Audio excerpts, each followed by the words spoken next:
handle. And what happened is that the door opened up and I fell out. And the car was going at 55 miles per hour. And apparently my father and mother made a covenant with God and said, we dedicate this young man to you, this boy, just don't let him die. They rushed me to hospital. Doctors gave me 7 days to live. 7 days. They gave me 7 days to live, beloved. 7 days. And on the 7th day, I came out of the hospital. Unaware what my parents did and unaware about the covenant they made with God. Well, 3 years later, my parents got divorced.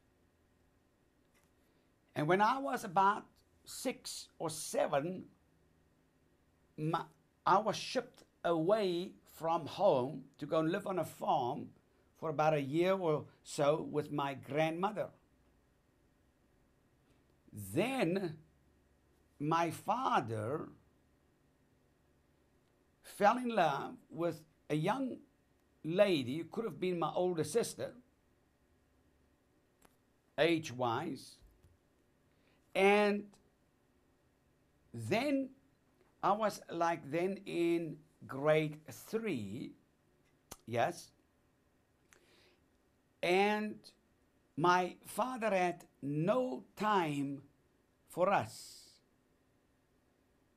And we were shipped off for the rest of my school days to a boarding school. Now, a boarding school is not a private school. It's a place where you go, you are shipped off when your parents don't have time for you.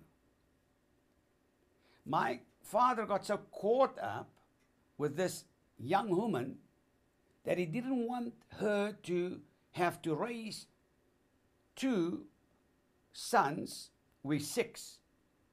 I'm the youngest, and there's, of course, one older than me.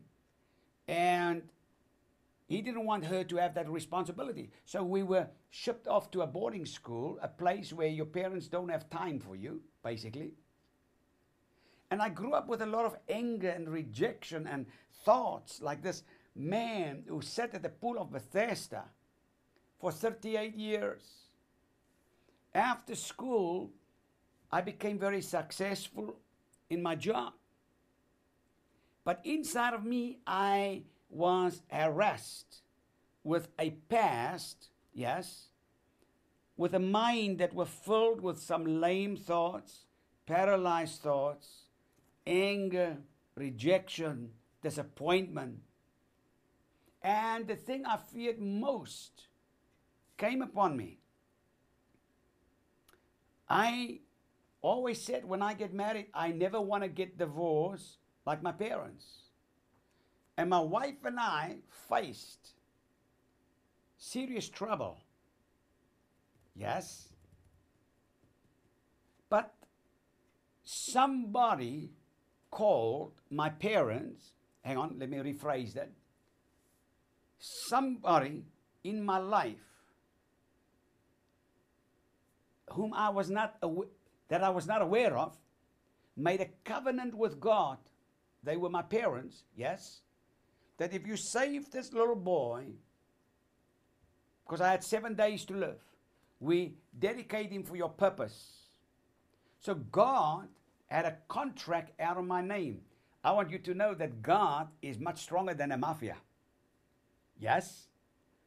And going through all my disappointments in life, and yet I was successful on my job. My marriage was facing serious problems. But that contract of covenant that my parents had with God, nobody ever told me that. And then my wife and I decided we need to go to church. Now, My wife, of course, I want to just bring this up on your screen again.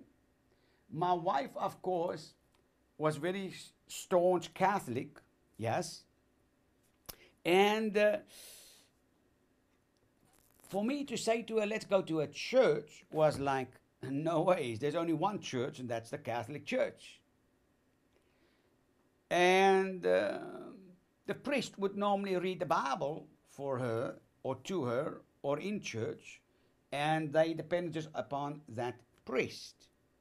Now, she eventually agreed, and a half an hour later in the service, there was a speaker who got up preaching that night all the way from America. How about that? All the way from America. Do you think God was up to something?